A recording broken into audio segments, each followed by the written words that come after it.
I'd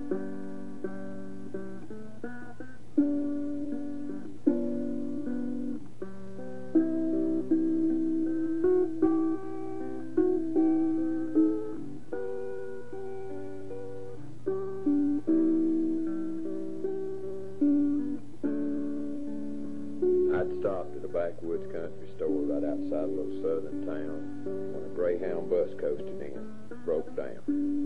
The old man that ran the store watched the driver step out on the ground. The rest of the folks got off and started looking around.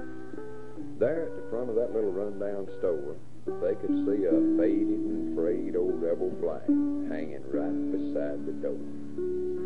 A guy from the bus looked up and said, "Why don't you throw that worn-out old thing away, old man, and put up the flag that's supposed to fly over our land?"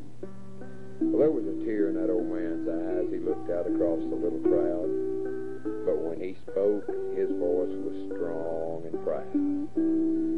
He said, "Son, that which you call a worn-out old thing is the flag of the Confederate States of America, and I ask you, sir, to treat it with the same respect and reverence as the flag of any other land.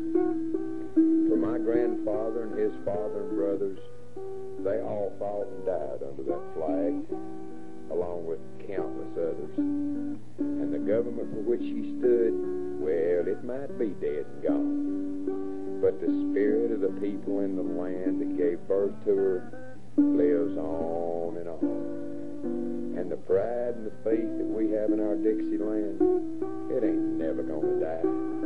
And as long as we got that, we'll keep her flying high. So now don't get me wrong, boy. I'm just as proud to be an American as you. But I'm damn proud to be a son of the Southland, too. And all that you really have to do is look up at the stars in the southern sky, or stand and watch a cold, clear Georgia creek rushing by. And you'll understand why we love this land like we do, and why our ancestors fought and died for her, 'cause they loved her too. Now, if the place you call home lies anywhere south of the Mason-Dixon line, you ought to share this pride and this love of mine. If so, then you'll believe as I do that Dixie is God's most special land. And you'll stand by her and defend her in any way that you can. If not, then I wish you would. Get the hell out of her, for you can never do her any good, only harm, unless you really love her.